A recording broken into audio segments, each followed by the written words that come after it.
Hello friends, welcome to my YouTube channel. मैं हूं दिव्या शर्मा।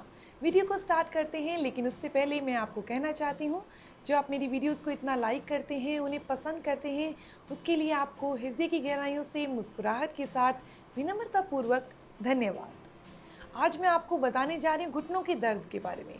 घुटनों का दर्द किन लोगों को ज़्यादा होता है? कुछ लोग ऐसे हैं जिनको उठने में, बैठने में बहुत तकलीफ आती है घुटनों के दर्द के कारण। उनको डायबिटीज़ है या हार्ट पेशेंट है वो, और जब डॉक्टर के पास जाते हैं तो डॉक्टर उनको कहते हैं अपना वजन घटाइए, आप वॉक करिए, चलिए। लेकिन वो यही कहते हैं कि हम चलें कैसे, हमारे तो घुटनों में दर्द होता है। चाहे आपका वेट चाहे कितना भी ओवर है, कितने भी आप फैटी हैं, लेकिन आपके घुटनों का दर्द ठीक हो सकता है।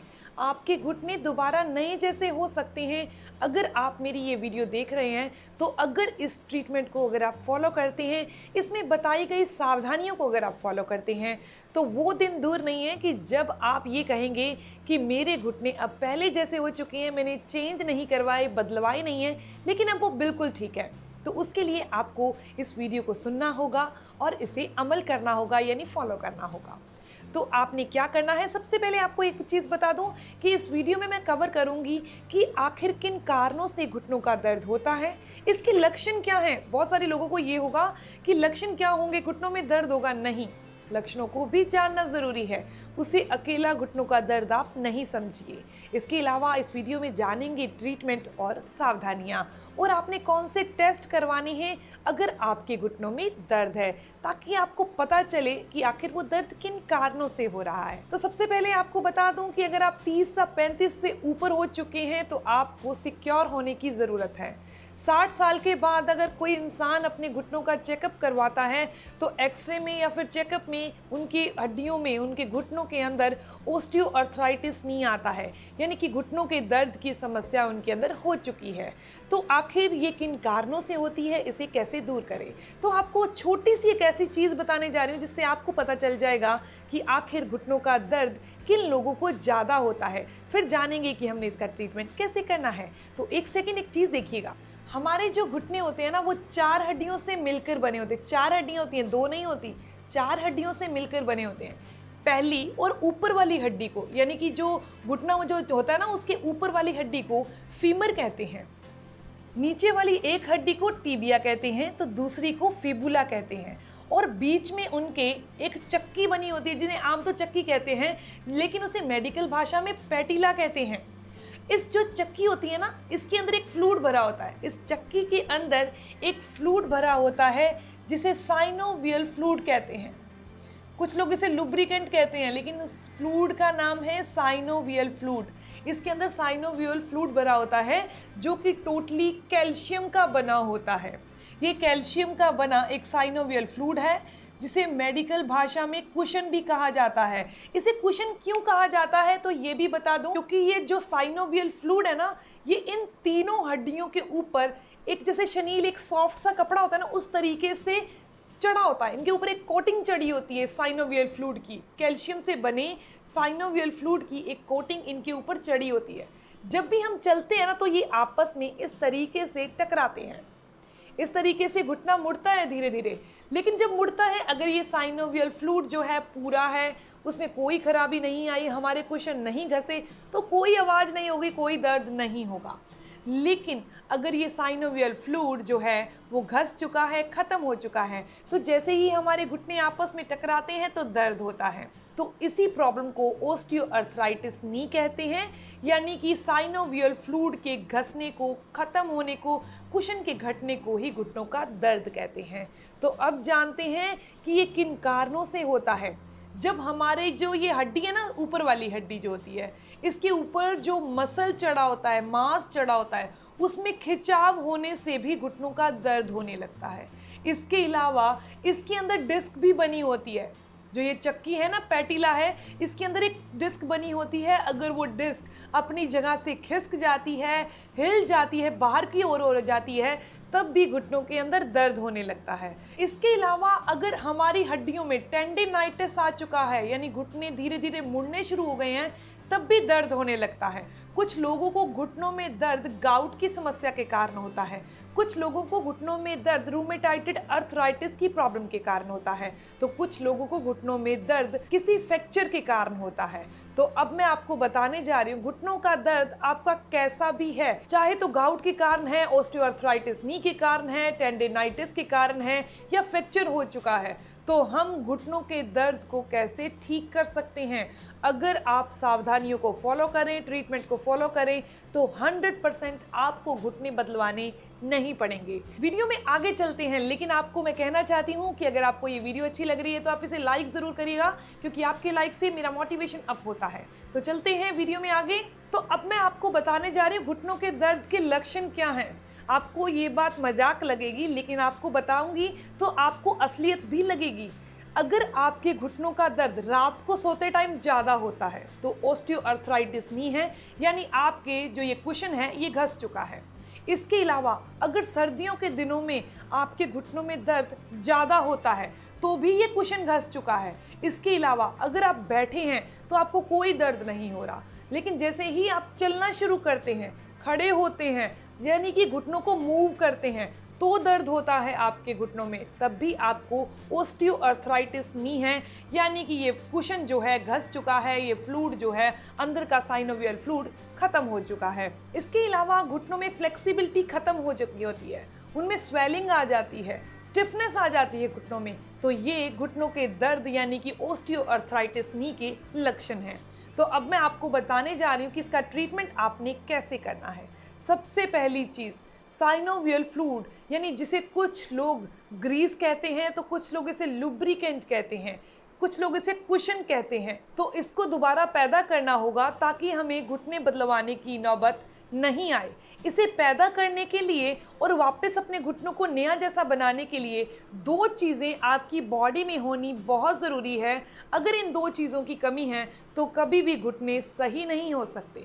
इसके अलावा सावधानियां ज़रूर जान लीजिए, क्योंकि ट्रीटमेंट तब तक असर नहीं करेगा जब तक आप लापरवाही करते रहेंगे। तो वो दो चीज़ों की बात सबसे पहले करते हैं। पहला है कैल्शियम और दूसरा है विटामिन डी। कैल्शियम और विटामिन डी हमारी गाड़ी के दो पहिए हैं, घुटनों को ठीक करने के दो पहिए हैं। अगर एक पहिया खराब हो गया, यानी बॉडी में एक चीज़ की कमी हो गई, तो दूसरा पहिया नहीं चल सकता। दोनों का बैलेंस बनेगा तभी ये आराम से चलेंगे। तो इसीलिए आपको अपनी बॉडी में कैल्शियम प्लस विटामिन डी को पूरा रखना बहुत ज़रूरी है। विटामिन डी की कमी को पूरा करने के लिए आपको रोज़ाना की 15 मिनट की धूप ज़रूर लेनी है। 15 मिनट की धूप जब आप लेंगे तो उससे क्या होता है, जैसे ही आपकी बॉडी के ऊपर सूरज की किरणें पड़ती हैं, आपकी बॉडी पर जैसे ही सूरज की किरणें पड़ेंगी, हमारी स्किन के जस्ट नीचे कोलेस्ट्रॉल होता है, उस कोलेस्ट्रॉल से सूरज की किरणें टकराती हैं और विटामिन डी को पैदा करती हैं। इसीलिए विटामिन डी को पैदा करने के लिए आपको सूरज की धूप में ज़रूर जाना होगा। ये नहीं कि आप घर में बैठे हैं और सूरज की धूप तो आ ही रही है, हमारे अंदर रोशनी भी तो आ रही है, तो वैसे विटामिन डी नहीं मिलता। जब तक डायरेक्ट हमारी स्किन के ऊपर सूरज की किरणें नहीं पड़ेंगी, हमें विटामिन डी नहीं मिल सकता। अब बात करते हैं कुछ खाने वाली चीज़ें जिनमें विटामिन डी होता है। तो वो दो चीज़ें हैं, बहुत खास हैं। फर्स्ट है आलमंड यानी बादाम, और दूसरा है मशरूम। इसे आप अपनी डाइट में शामिल करिए, लेकिन ये नहीं कि मशरूम और बादाम ले लिए तो आपने धूप नहीं ली, धूप आपने ज़रूर लेनी है। दूसरी चीज़ की बात करते हैं, वो है कैल्शियम, यानी आप अपनी बॉडी में कैल्शियम की कमी को कैसे पूरा कर सकते हैं। दूध और दूध से बनी जितनी भी चीज़ें आती हैं वो आप अपनी डाइट में शामिल कीजिए। इनमें न केवल प्रोटीन होता है बल्कि अच्छी मात्रा में कैल्शियम होता है। इसके अलावा आप अपनी डाइट के अंदर तिल शामिल कीजिए। सफ़ेद कलर के जो तिल आते हैं, गर्मियाँ चल रही हैं, रात को आप सिर्फ 1 चम्मच तिल पानी में भिगो दीजिए और सुबह उन तिलों को पेस्ट बनाकर दूध में मिक्स करके पी लीजिए, या फिर ऐसे ही उन्हें चबाकर खा लीजिए और ऊपर से दूध पी लीजिए। ऐसा करने से कैल्शियम की कमी बॉडी में पूरी हो जाएगी। इसके अलावा आप रागी का सेवन भी कर सकते हैं। रागी में भी बहुत अच्छी मात्रा में कैल्शियम होता है। गुड़ और चने यानी भुने हुए चने और गुड़ का सेवन अगर आप एक साथ शाम के टाइम 4 से 5 बजे के बीच में करते हैं तो कैल्शियम की कमी और आयरन की कमी बॉडी में कभी नहीं हो सकती। अब बात की मैंने आपको ट्रीटमेंट की, मैं आपको कोई दवाई नहीं बता रही इस वीडियो में। ट्रीटमेंट के लिए कुछ ऐसे ही तरीकों को फॉलो करना होगा जिसके द्वारा आपकी बॉडी के अंदर कैल्शियम प्लस विटामिन डी की कमी पूरी हो सके, ताकि जो ये फ्लूइड है साइनोवियल फ्लूइड ये दोबारा बन जाए। जब आपके घुटने मुड़े तो आपको दर्द नहीं हो, यानी ऑस्टियोआर्थराइटिस की प्रॉब्लम दूर हो जाए। तो अब बात करते हैं कुछ सावधानियों की जो बहुत ज़रूरी है। सबसे पहली चीज़, जो लोग भी एक्सरसाइज नहीं करेंगे, वॉक नहीं करेंगे, वर्कआउट नहीं करेंगे, उनकी बॉडी जाम हो जाएगी। जैसे कोई लोहे की चीज़ होती है वो पड़ी रहती है तो उसमें जंग लग जाती है, उसी हिसाब से अगर हम अपनी बॉडी से मूवमेंट नहीं करवाएंगे तो उनके बीच के जो कार्टिलेज हैं यानी कुशन है, ये फ्लूइड है, ख़त्म हो जाएगा और घुटनों का दर्द आ जाएगा। इसके अलावा अपने वेट को कम कीजिए, क्योंकि हम जब चलते हैं तो हमारा सारा भार हमारे पैरों पर नहीं बल्कि हमारे घुटनों पर होता है, जो कि बहुत फ्लेक्सिबल हैं। हर फ्लेक्सिबल चीज़ का टूटने का और ख़राब होने का खतरा ज़्यादा होता है। इसीलिए अपने वेट को कम कीजिए ताकि घुटनों के ऊपर भी भार कम पड़े। जैसे हम बहुत ज़्यादा हैवी खाते हैं, बहुत हार्ड चीज़ें खाते हैं और पानी बहुत कम पिए और फाइबर फूड बहुत कम खाएं, तो उसका नतीजा क्या होगा? हमारा लीवर जो है वो डैमेज होता जाएगा, धीरे धीरे उसकी कार्य क्षमता वीक पड़ जाएगी। उसी हिसाब से अगर हम ओवरवेट हैं तो हमारा सारा भार हमारे घुटनों पर बढ़ेगा और घुटने कमज़ोर पड़ जाएंगे। इसीलिए अपने भार को कम कीजिए और रोज़ाना एक्सरसाइज ज़रूर कीजिए।